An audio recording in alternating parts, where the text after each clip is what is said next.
Olá, amados, tudo bem com vocês?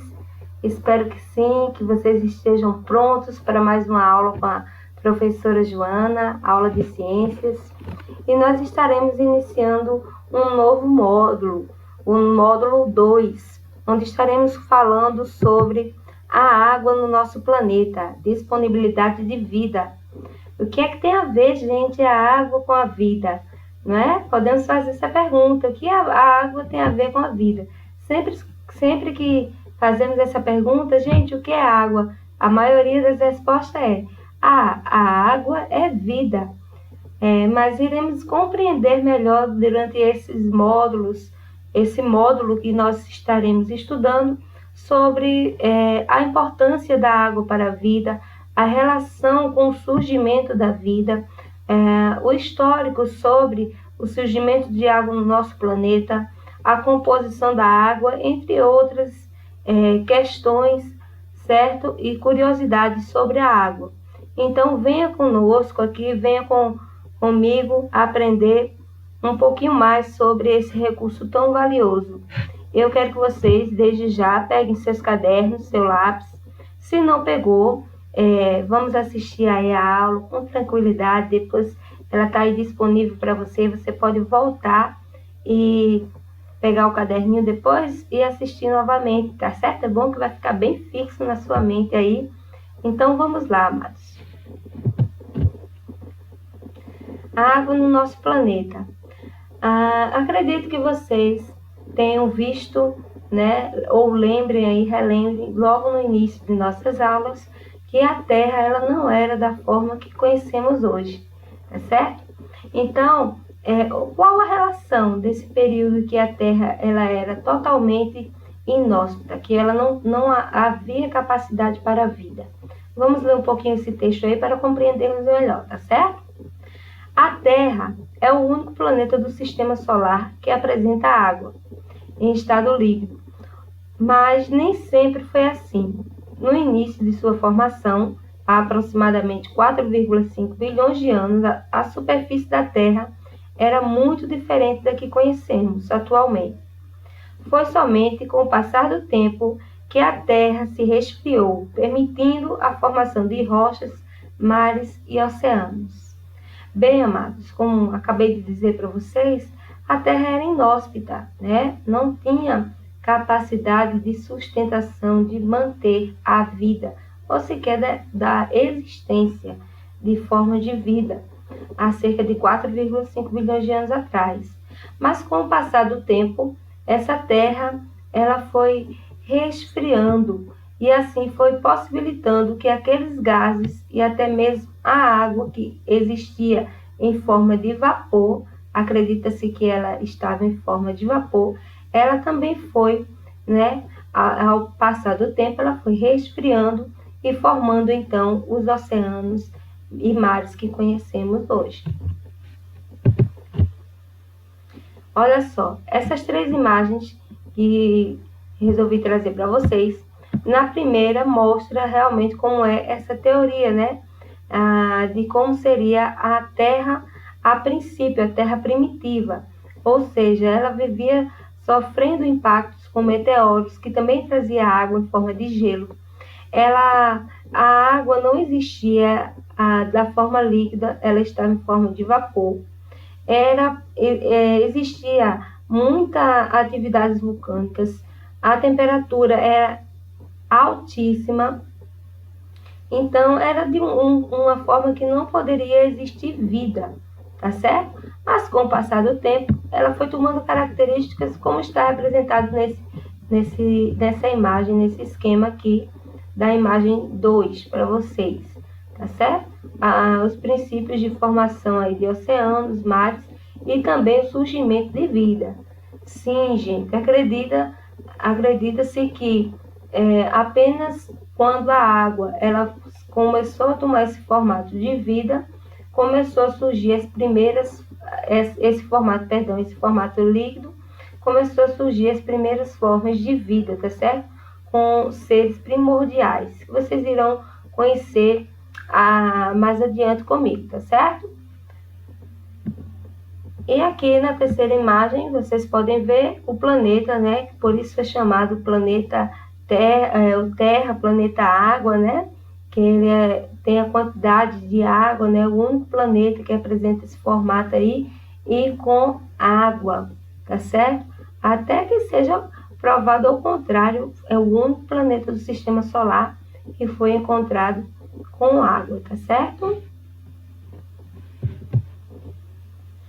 E como é a composição da água? Como é essa estruturinha da água, tá certo? Na composição da água, gente, ela vai apresentar dois tipos de gases. O gás hidrogênio, que é representado pelo símbolo H, e a outra que é o gás oxigênio, que é representado pelo símbolo O, tá certo? Como existem dois átomos de hidrogênio, ela é representada, a nossa fórmula, a formulazinha da água, ela é representada por H2. E como ela apresenta um átomo de oxigênio, ela tem um O. Ou seja, a fórmula química da água é H2O.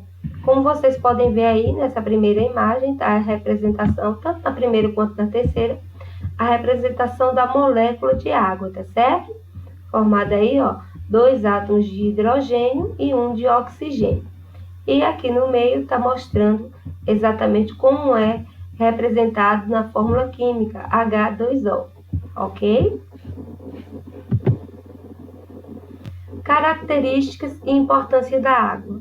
Amados, é preciso que tenhamos a consciência de que, se for falar sobre a importância desse recurso tão valioso, a nossa aula nunca teria fim, porque para tudo em si o planeta precisa de água, a própria existência da vida precisa de água, ok? Mas aqui eu trouxe algumas das características que tornam esse recurso tão importante para a nossa vida. A água, ela representa cerca de 60 a 70% do nosso peso corporal. É um solvente universal e já vou mostrar a vocês por que solvente universal. É um regulador de temperatura. Amados, todas as atividades que fazemos, as mudanças ambientais, ela está relacionada com a água. A água, ela tem a capacidade de reter temperatura e mudar, distribuir essa temperatura quando o ambiente ou o organismo assim necessitar, tá certo? Vocês podem observar, por exemplo, o nosso próprio corpo. Quando estamos fazendo uma atividade física e o nosso corpo começa aí a aquecer, nosso corpo, a água, ela começa a reagir no nosso corpo, aí nós começamos a transpirar. Quando os nossos lábios estão secos, a nossa boca começa a salivar ali para lubrificar. Os nossos olhos são lubrificados, tá certo? Os nossos órgãos também.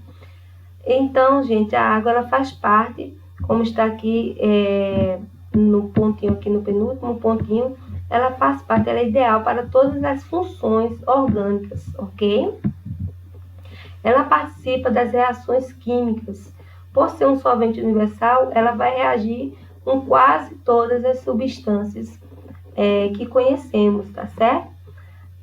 Participando assim das reações químicas. Ela atua como um mecanismo de proteção. Se fizermos uma pausinha aí para observar atualmente o quanto a água está sendo um recurso valioso, né? Nesse momento que nós precisamos aumentar mais ainda a nossa forma de higienização, né? De estarmos lavando as nossas roupas, nosso corpo, nosso alimento. Então, ela funciona como um mecanismo de proteção. Ela é útil de forma direta ou indireta para as atividades essenciais, nas atividades essenciais para a vida, ok? Então, no nosso dia a dia, estamos sempre aí utilizando a água para várias atividades.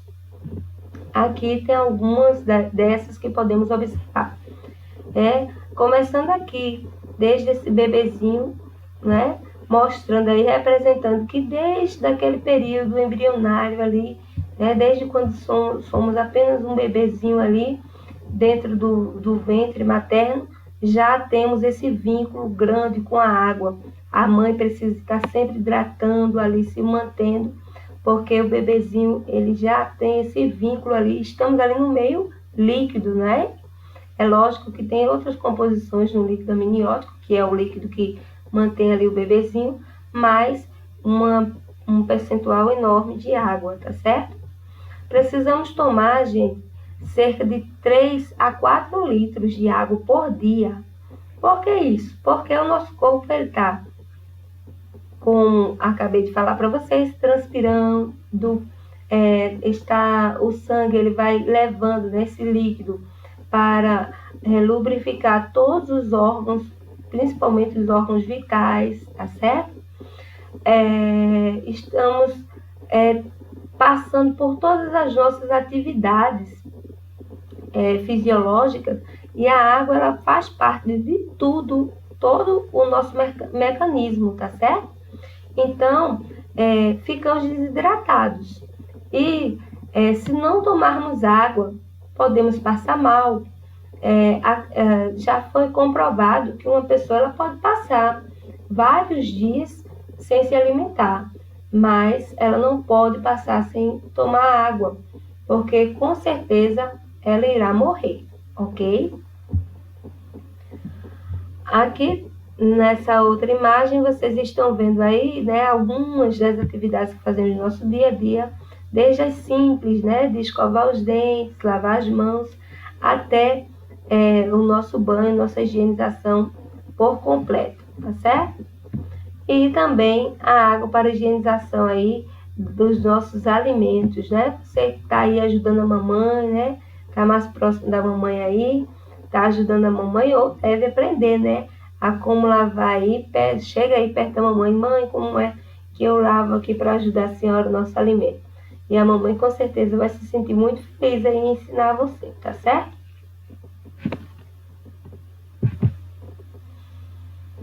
Propriedades da água.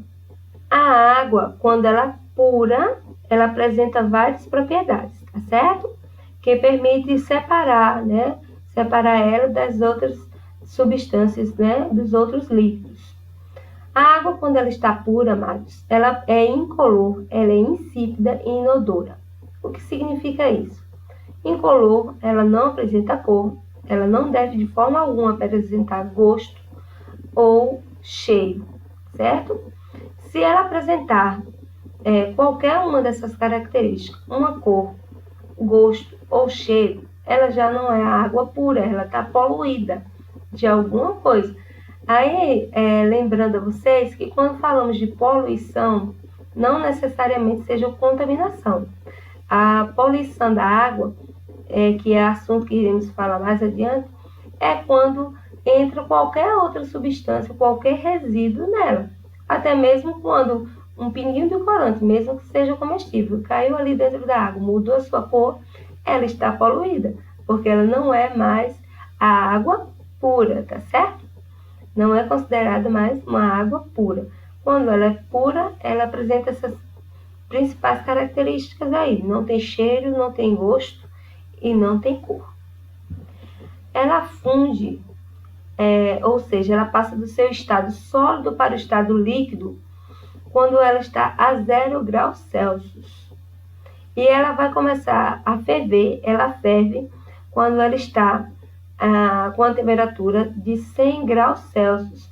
Ela passa do seu estado líquido para o gasoso, ok? Ou seja, quando você estiver olhando ali, que começou a ferver a água e começou a soltar aquelas bolinhas ali, você pode dizer aí, olha, minha mãe, a nossa água já está aí a 100 graus Celsius. E ela vai perguntar, por que você sabe disso? Você por acaso tem um termômetro? Não, minha amada mãe, meu amado pai, simplesmente porque a água tem essa característica, tá certo? Ela ferve a partir de 100 graus Celsius. Não são todos os outros líquidos que fervem a 100 graus Celsius, certo? É uma característica própria da água, ok? E ela é considerada, amados, um bom solvente, ou seja, ela mistura com outras substâncias, tá certo? Dando origem a uma solução. E o que será, gente? Solução, soluto, solvente, não é isso? Vamos aprender um pouquinho mais.